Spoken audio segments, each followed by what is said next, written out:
Hello friends, welcome back to healthy chapters. Internet पर health के advice की कमी नहीं है, लेकिन हर एडवाइस साइंस पर बेस्ड हो ये जरूरी भी नहीं है। इसलिए यहाँ हम बात करते हैं फैक्ट्स की, बिना अननेसेसरी हाइप के। सोचिए जरा, आप सिर्फ 30 साल के हो, लेकिन आपकी बॉडी के कुछ सेल्स 40 साल वाले बिहेव करना शुरू कर दें। स्किन पहले से ज्यादा डल लगे, सीढ़ियाँ चढ़ते ही सांस फूलने लगे, सुबह उठकर भी लगे यार आज भी थकान क्यों है।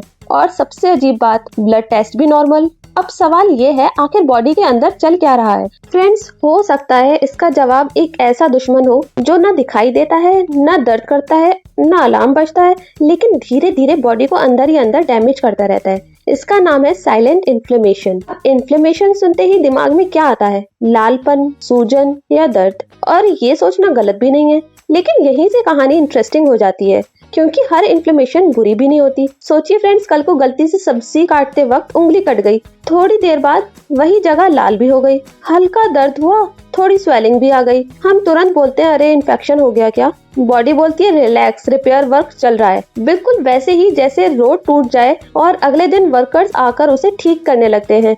थोड़ी देर के लिए ट्रैफिक रुकता है, लेकिन रोड बच जाती है। बॉडी भी वही करती है। इन्फ्लेमेशन बॉडी का रिपेयर मोड है। प्रॉब्लम तब शुरू होती है जब वर्कर्स काम खत्म होने के बाद भी घर नहीं जाते। सोचिए जरा, रोड ठीक हो चुकी है, लेकिन मशीन्स अभी भी चल रही हैं, ड्रिल अभी भी चल रही है और तोड़फोड़ भी। एक दिन, 2 दिन, 1 महीना, 1 साल, अब रिपेयर कम, डैमेज ज्यादा होने लगता है। और बॉडी में भी जब इम्यून सिस्टम बिना किसी जरूरत के हल्का हल्का एक्टिव रहता है, तो उसे कहते हैं क्रोनिक लो ग्रेड इन्फ्लेमेशन। और इसी वजह से साइंटिस्ट इसे साइलेंट इन्फ्लेमेशन भी कहते हैं। सो फ्रेंड्स, सबसे बड़ा सवाल, अगर हमें इन्फेक्शन नहीं है, कोई चोट नहीं लगी, तो फिर बॉडी इन्फ्लेमेशन मोड में रहती ही क्यों है? सोचिए जरा, अगर आपके घर का स्मोक अलार्म हर 10 मिनट बाद बिना वजह बजने लगे, पहले दिन आप भागोगे, दूसरे दिन भी भागोगे, एक हफ्ते बाद आप उसकी आवाज इग्नोर करना शुरू कर दोगे। बॉडी के साथ भी कुछ ऐसा ही होता है। उससे रोज छोटे छोटे सिग्नल्स मिलते रहते हैं, कम नींद, हर वक्त स्ट्रेस, अल्ट्रा प्रोसेस्ड फूड और पूरा दिन एक ही जगह बैठे रहना। ये सब मिलकर बॉडी को कंफ्यूज कर देते हैं। जैसे बॉडी कह रही हो, बॉस अंदर कुछ तो गड़बड़ चल रही है। और इम्यून सिस्टम, ठीक है मैं अलर्ट मोड में ही रहता हूँ, एक दिन के लिए कोई प्रॉब्लम नहीं, 2 दिन तब भी ठीक। लेकिन जब ये महीनों तक चलता रहे तो वही रिपेयर मोड धीरे धीरे बॉडी पर प्रेशर बनाना शुरू कर देता है। और फ्रेंड्स, सबसे ज्यादा डेंजरस बात ये कि आपको कोई सिम्टम भी नहीं आता, ना फीवर होता, ना अनबेरेबल पेन होता, बस छोटी छोटी चीजें, जैसे सुबह उठकर आपको फ्रेश फील नहीं होना, दिमाग का बार बार ब्लैंक हो जाना, हर वक्त कुछ मीठा या जंक खाने का दिल करना, वर्कआउट करने के बाद भी रिकवरी स्लो लगना। और फिर हम क्या बोलते हैं, लगता है एज हो रही है। अरे फ्रेंड्स, कभी कभी प्रॉब्लम एज की नहीं होती, प्रॉब्लम लाइफस्टाइल की होती है। और फ्रेंड्स, यहीं से इंटरनेट पर दुकानदारी शुरू हो जाती है। ये एंटी इन्फ्लेमेटरी कैप्सूल है, ये ले लो, ये डिटॉक्स ड्रिंक है, पी लो, ये मिरेकल पाउडर है, खा लो। सच ये है फ्रेंड्स, अगर लाइफस्टाइल वहीं का वहीं है, तो सप्लीमेंट उस लीक होती हुई बकेट में पानी भरने जैसा है।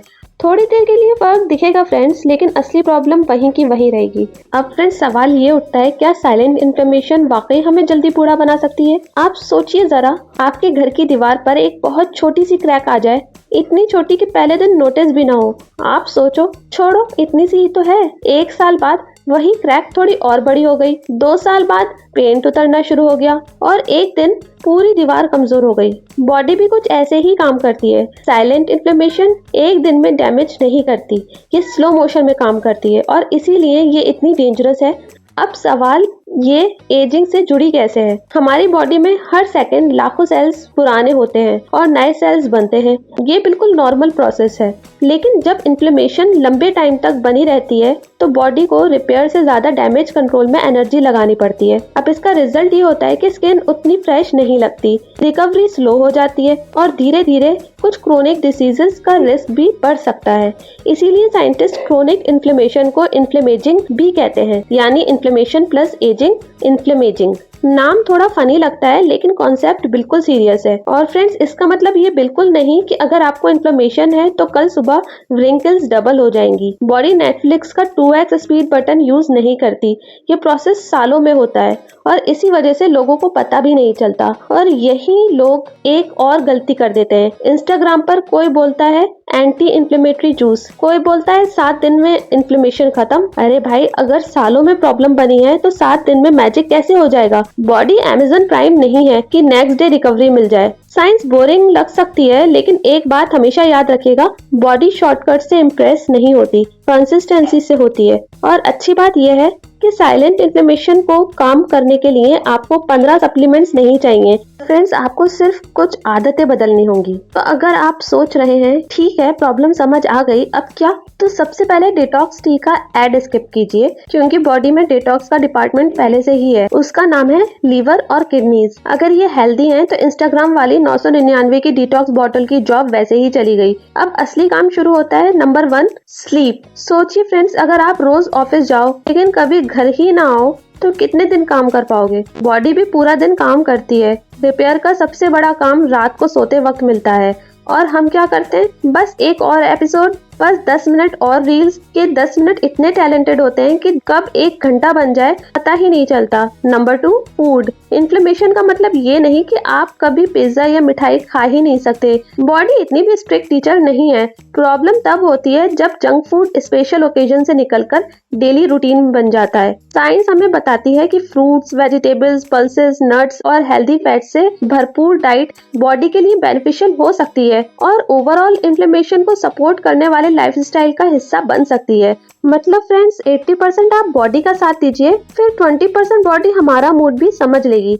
नंबर 3 है फ्रेंड्स, मूवमेंट। मैं जिम की बात नहीं कर रही। कभी नोटिस किया है आपने, हम 45 मिनट वर्कआउट करते हैं, फिर 10 घंटे चेयर पर बैठे रहते हैं। बॉडी ऊपर से देखकर कहती होगी इंटेंशंस बहुत अच्छे हैं, एग्जीक्यूशन थोड़ा वीक है। हर 1 घंटे बाद उठकर 2-3 मिनट चलना, लिफ्ट की जगह कभी कभी स्टेयर्स ले लेना, फोन पर बात करते हुए वॉक कर लेना, ये छोटी हैबिट्स मिलकर बड़ा डिफरेंस क्रिएट कर सकती हैं। और फ्रेंड्स, सबसे इम्पोर्टेंट है स्ट्रेस, जो कि हम सबकी लाइफ में है, लेकिन उसे हैंडल कैसे करते हैं ये हमारे हाथ में। कभी वॉक, कभी फैमिली के साथ बात, कभी 10 मिनट बिना फोन के बैठना। बॉडी को भी सिग्नल मिलता है सब ठीक है, अलर्ट मोड बंद कर सकते हैं, और शायद इसी सिग्नल की उसे सबसे ज्यादा जरूरत होती है। फ्रेंड्स, यहाँ एक बात समझना बहुत जरूरी है। अगर आप ये सोच रहे हैं कि ठीक है आज से सब कुछ परफेक्ट कर लूंगा, तो चांसेस ये हैं कि 5 दिन के बाद आप फिर वही पुरानी रूटीन में आ जाएंगे, और ये बिल्कुल नॉर्मल है। हेल्थ परफेक्ट होने की चीज नहीं है, हेल्थ रोज थोड़ा बेटर होने का गेम है। सोचिए फ्रेंड्स, अगर आज से आप रोज 20 मिनट वॉक करना शुरू कर दें, 30 मिनट जल्दी सो जाएं, और फ्रेंड्स हर मील में एक एक्स्ट्रा बाउल सब्जी का ऐड कर दें। एक दिन में आपको कोई मैजिक नहीं होगा, एक हफ्ते में भी शायद नहीं हो, लेकिन 6 महीने बाद आपकी बॉडी आज वाले वर्जन को पहचान भी नहीं पाएगी। और यही साइंस भी कहती है, बॉडी को एक्सट्रीम्स पसंद नहीं है, बॉडी को कंसिस्टेंसी पसंद है। इसीलिए सबसे हेल्दी लोग वो नहीं होते जो कभी बर्गर नहीं खाते या जो रोज 2 घंटे जिम में रहते हैं, बल्कि वो होते हैं जो ज्यादा दिन तक अच्छी आदतों के साथ टिक जाते हैं। और मुझे लगता है हेल्थ की दुनिया की सबसे बड़ी प्रॉब्लम इन्फॉर्मेशन नहीं है, इन्फॉर्मेशन ओवरलोड है।